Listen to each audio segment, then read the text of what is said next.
Hello scholars, welcome to learn lift classes. तो आज हम पढ़ने वाले हैं क्लास 6 की इंग्लिश की एक poem the raven and the fox. तो इस वीडियो में हम लोग चैप्टर की समरी यानी पोएम की समरी और एक्सप्लेनेशन देखेंगे, प्लस हम मोरल ऑफ द पोएम देखेंगे। तो यहाँ आप देख सकते हो, यहाँ एक क्रो है, एक फॉक्स है, उन दोनों के बीच में बातें हो रही है।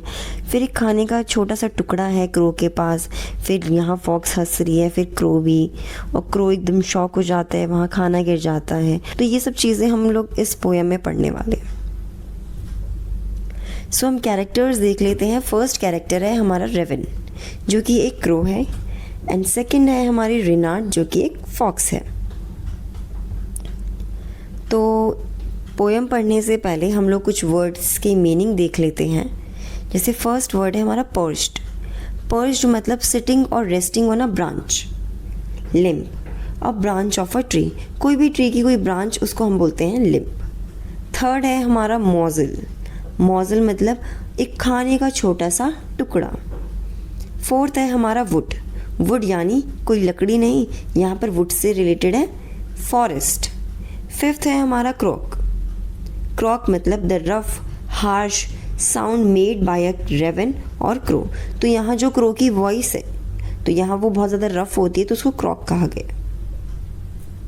तो चलिए अब पोएम को स्टार्ट करते हैं और समझते हैं। Mister Raven was perched upon a lamp. तो मिस्टर रेवन जो क्रो है वो कहाँ बैठा हुआ था? एक ट्री की ब्रांच पे। And Renard the fox looked up at him. तो रिनार्ड जो कि एक फॉक्स है, वो किसे देखती है? रेवन को देखती है, उसकी नज़र उस पर पड़ती है। For the raven held in his great big beak a morsel the fox would go far to seek. तो रेवन के पास क्या था यहाँ पर? उसकी बीक पे, उसकी चोंच पे एक छोटा सा मॉजल था। मॉजल यानी खाने का एक छोटा सा टुकड़ा। तो फॉक्स क्या कर रही थी? काफ़ी टाइम से इधर उधर कुछ खाने के लिए ढूंढ रही थी। तो उसने वहाँ देखा कि वो किसके पास है? क्रो के पास उसे मिल गया। Said the fox in admiring tones, "My word, Sir Raven, you are a handsome bird." तो अब हमें पता है कि फॉक्स क्या होती है, बहुत ज़्यादा क्लेवर होती है। तो यहाँ पर अपनी स्मार्टनेस उसने स्टार्ट कर दी, क्लेवरनेस अपनी स्टार्ट कर दी।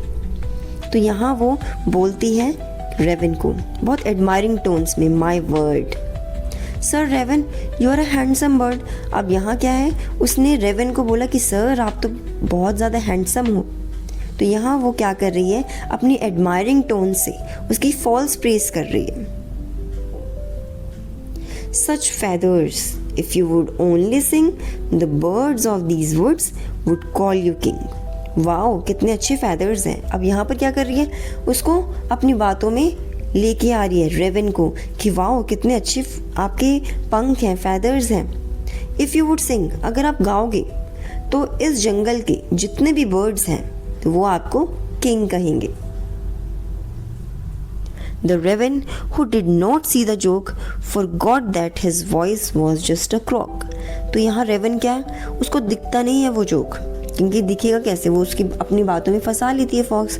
तो वो भूल जाता है कि मेरी जो वॉइस है वो एक क्रॉक है, मतलब उसकी वॉइस बहुत ज़्यादा हार्श है, इतनी उसकी सुरीली वॉइस नहीं है। तो यहाँ वो रिनार्ड की बातों में आता रहता है, उसकी नार्ड है वो उसको अपनी बातों में ले आती है।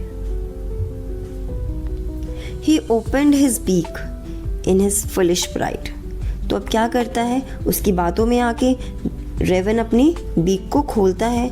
जैसे ही वो गाने के लिए तैयार होता है, तब तक उसकी बीक से वो मॉजल नीचे गिर जाता है। And down fell the muzzle the fox had eyed. तो अब वो मॉजल गिर चुका है जिस पर रिनार्ड की नज़र थी। Ha ha laugh the fox and now you know. और फॉक्स हंसती है और उसे बताती है, अब पता चला मैं क्या कर रही थी और क्यों कर रही थी। नाउ रिनार्ड कहती है, ignore sweet words that make you glow. तो जो आपकी फॉल्स प्रेज करता है, कोई आपकी तारीफ करता है, तो आपको उन्हें इग्नोर करना चाहिए अगर वो आपके लिए हार्मफुल हो। Pride my friend is rather unvoice. तो अब यहाँ क्या है कि जो वो बोल रही है कि माई फ्रेंड, जो भी आप डिसीज़न लेते हो ओवर कॉन्फिडेंट बिल्कुल नहीं होना। अपने आप को क्या रखना है, एक ऐसे डिसीजंस लेना है जो कि आपके लिए सही हो। ओवर कॉन्फिडेंस में कोई भी गलत डिसीजन नहीं लेना। I am sure this teaching is quite a surprise. मुझे पता है कि टीचिंग तुम्हारे लिए बहुत ज़्यादा सरप्राइज़ है। क्यों? क्योंकि वो तो उसकी बातों में आ गया, उसे लग रहा था कि हाँ सच में रेनार्ड ऐसे सच में बोल रही है, लेकिन वहाँ पर क्या हो गया, उसको एक टीचिंग दे दी उसने कि कभी भी किसी की फॉल्स प्रेज में नहीं आना, किसी की बातों में नहीं आना।